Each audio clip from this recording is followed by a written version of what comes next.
Hi, Faith.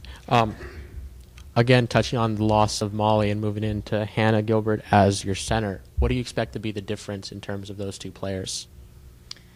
Well, we are talking a lot about defense because I do think that we have to be a great defensive team in order to score points.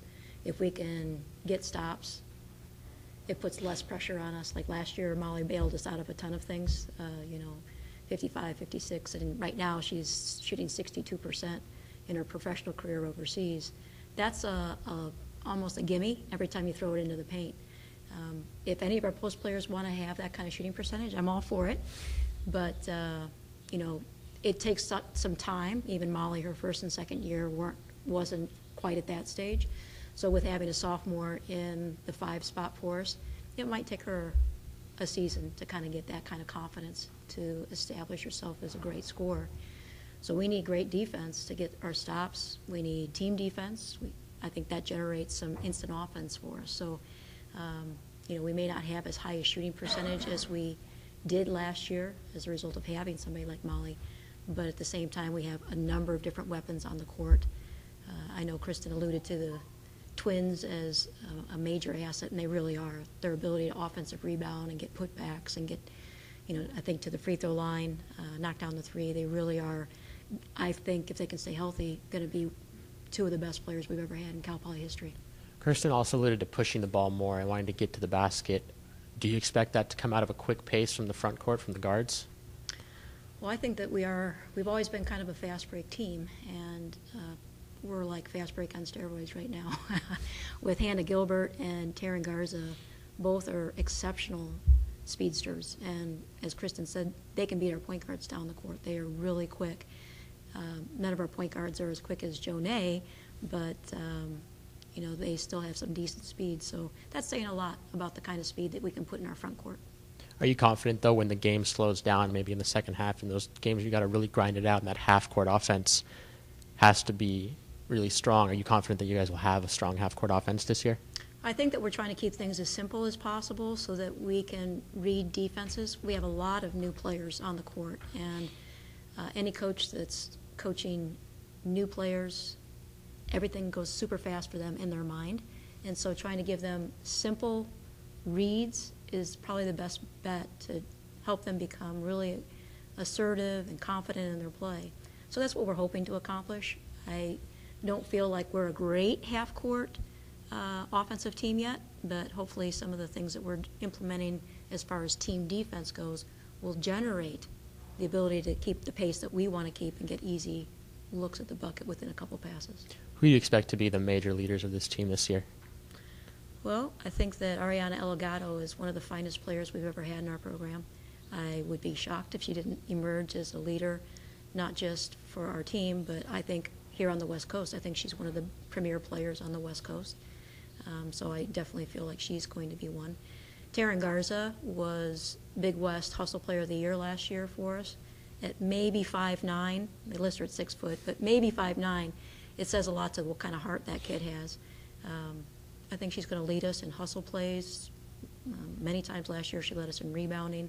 She's become more of a scoring threat because of distribution of points with this team. So I feel like she's going to secure a great leadership position. And then certainly Kristen Ale. So I'm talking about all of our seniors. But Kristen Ale is a tremendous communicator. And I'm not lying when I say everyone needs to hire this girl. She really does a super job with our team and is kind of our backbone on the defensive side of things. She knows where to be. She knows how to get other people involved in cohesive movement, and she's the first one to be willing to take a charge. So she's a tough-nosed competitor, and I feel like those 3 players are who we're putting our hopes on. Fresno State, is that right? Yes. When's 2 o'clock. What do you expect from them? Well, they have a new coach. She ran a lot of different things at her previous job that we're hoping that she implements at Fresno State.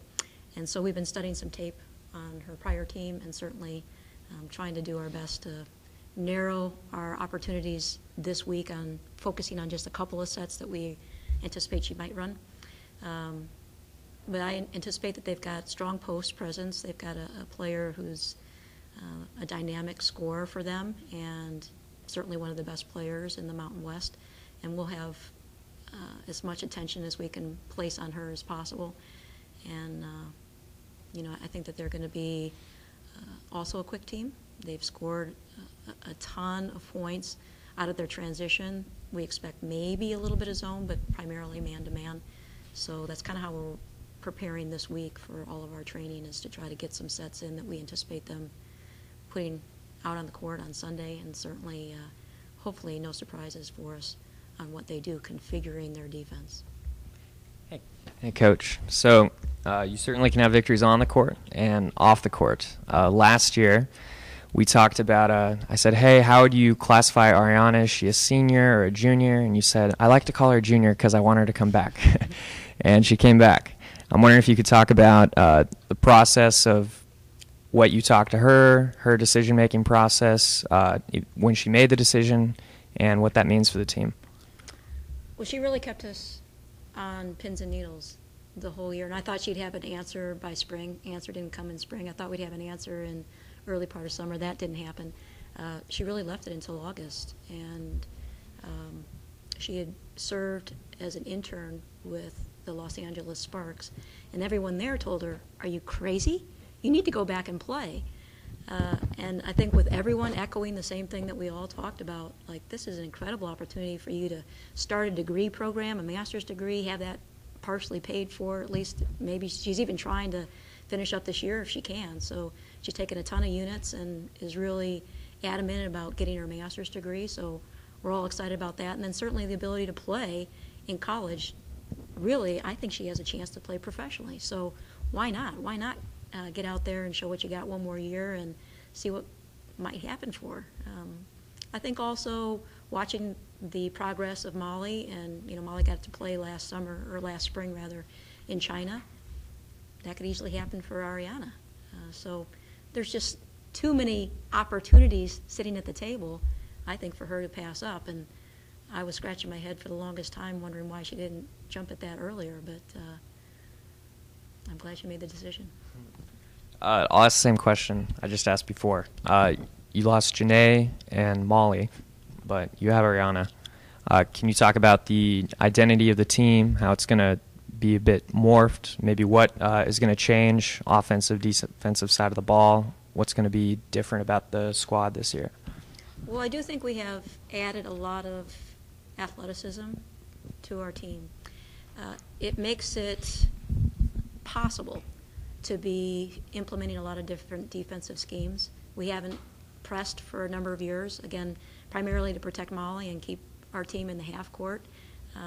Right now we're not ready to press, but it's certainly a possibility for us in the future. We haven't zoned much in the past. Again, some limitations there. We now maybe have some possibilities to zone some teams. So I think we can add some different elements to our look, which can now create some strategy for us that we haven't had the fortune of having in the past. With that being said, we definitely have some tremendous team players. I think that part I've been most proud of during my time here is we tend to have teams that share the ball, maybe sometimes to a fault. Even with the graduation of Janae, who is our all-time assist leader, Ariana's not that far off of securing that record, so I would expect her to be in that count. Lisa Marie Sanchez, our junior college player of the year from Ventura College, is also an excellent distributor. She's somebody who really gets the game. We try to run a lot of pick and roll opportunities to let her create, and certainly having that kind of creators on the team makes everybody happy because they get the ball. And we've got some great three-point shooters, and then, as I said before, some really legitimate athletes. The LePepe twins are some of the best we've ever had. Coach, you say you can do this, you can do this, you can do this, you can do this.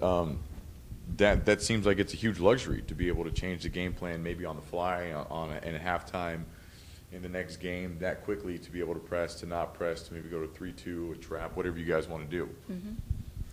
It does give us luxury. At this stage, though, we're still young, and so when we're talking about a squad of 19, That's 9 new players that haven't played at Cal Poly.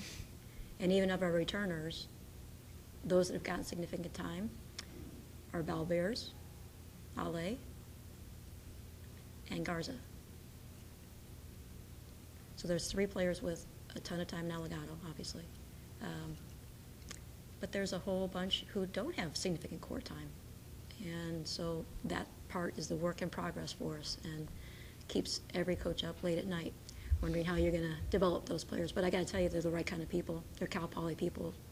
You know, we practice 2 days a week at 6 a.m. and the other days at 6:45. We've got our freshmen out there at 5 o'clock in the morning working with the coaches on their games to get extra training in. And that's by request of the freshmen. That doesn't happen every place. Coach, so again, it looks like there's this team is just kind of beaming with potential right now. Yeah, it sure is. There's a lot of optimism, and I do think that there's enough belief and enough experience of knowing what it takes. Obviously, there's still some that are green. Fortunately, we're green and gold. There's enough green, though, that they don't know. I worked for Kay Yao back in the late 80s and early 90s, and when she coached the Olympic team, she said, we had such a group, they didn't know that they couldn't beat the Russians. And sometimes you need that enthusiasm and the optimism that youth brings. And I think we have that.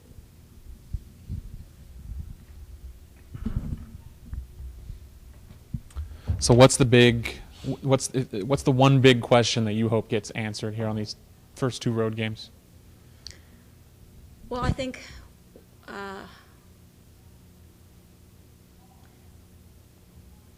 do we have enough scoring? I think our defense is going to be okay, but do we have enough scoring early on? I'm not sure. We've been going against the scout guys, and they have a tendency to be really good and limit our opportunities to score. So sometimes I'm like, are we ever going to score? You know, when you got a big guy that's like swatting all your stuff all the time, it's hard to gain that confidence. So yeah, that's the biggest question I have. Do we have enough dispersal in our scoring to be able to win a game? I do think that our defense has improved over last year, so hopefully our defense can generate some great offense for us. Who brings up the ball? You mentioned Lisa Marie. Is she your starting point guard, and do you want to keep Ariana off the ball? You know, it's still undetermined in my mind about who's going to get that call. Every day, I think I change my lineup, whether we slide Ariana to the 2 or we keep her at the point and have Ale at the 2, LaPepe at the 3, or do we go with Balbeers at 3? I think right now that I've at least settled on Gilbert and Garza at the 4 and the 5. How I work the backcourt is still a bit of a question mark for me, and still trying to work it out. Hopefully I'll have an answer by Sunday.